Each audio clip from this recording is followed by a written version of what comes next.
what did you call it? Work-life harmony. You're like, what Work-life did you harmony. say? I love Mm-hmm.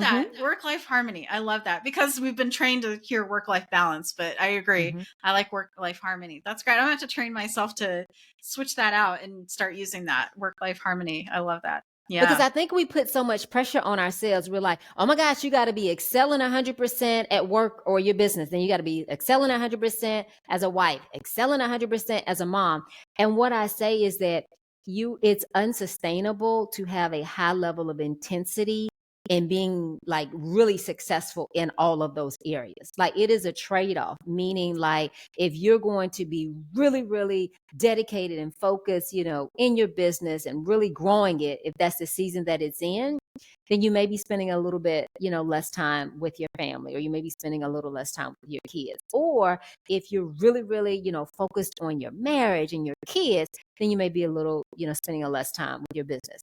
So for me, I had to even redesign my business because it was consuming so much of my time. And I was like, wait a minute, my family is not getting as much time as they need to. So I said, I need to restructure my business where it's more scalable, where I have a team, where it now frees up my time. So I think when you look at that work-life harmony, you're able to say, how much of my time do I want to give to business or work?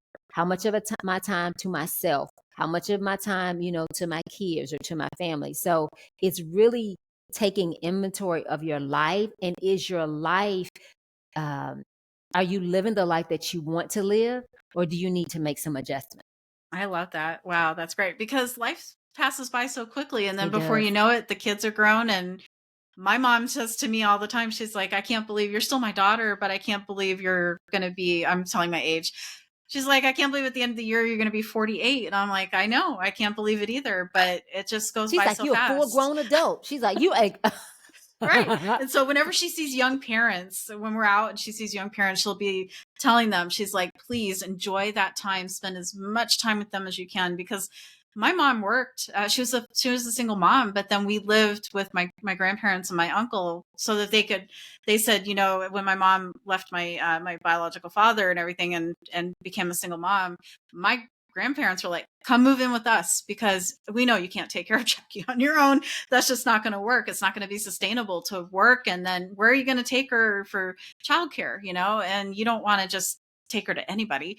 So it worked out really well. But at the same time, she was working, she would leave the house at 5 a.m. and then my grandparents would see me off to school. And then she would get home at sometimes 5 o'clock at night. So she'd be doing because of the commute, and everything. So it was tough sometimes, but she always made time to be at those events and my games and everything else. So that's so important. So I thank her for that because it must have been hard sometimes to be a single mom. And so to all the single moms out there, I commend any single mom or any single parent, really. It could be a dad. It could be, a family member that's taking care of the child that's a guardian or something. So it doesn't always have to be a mom, but yeah, it's amazing.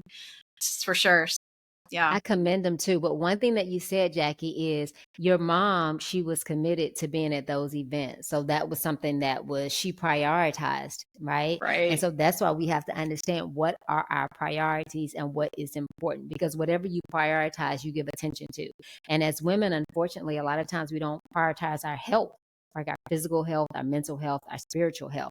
And Right. one of the things that AI actually helped is really in helping me come up with like a plan for my physical.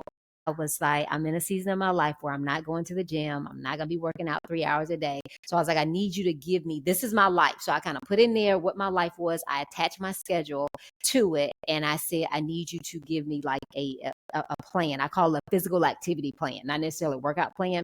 And it told Mm. me like if I'm on meetings and I'm, off camera, to get up and do some squats, some stretches. It talked to me about, walking up the stairs more when I'm at home. And it said, get you some little weights, right? The little weights for your arms and for your legs. And so just put those weights on when you're at home and just walking around and walking up and down the steps. So it really is, again, you're designing your workout routine or your health regimen around your lifestyle. But you can only do that if you prioritize it. Right. That's so true. I love that. That's great. Ah, love it.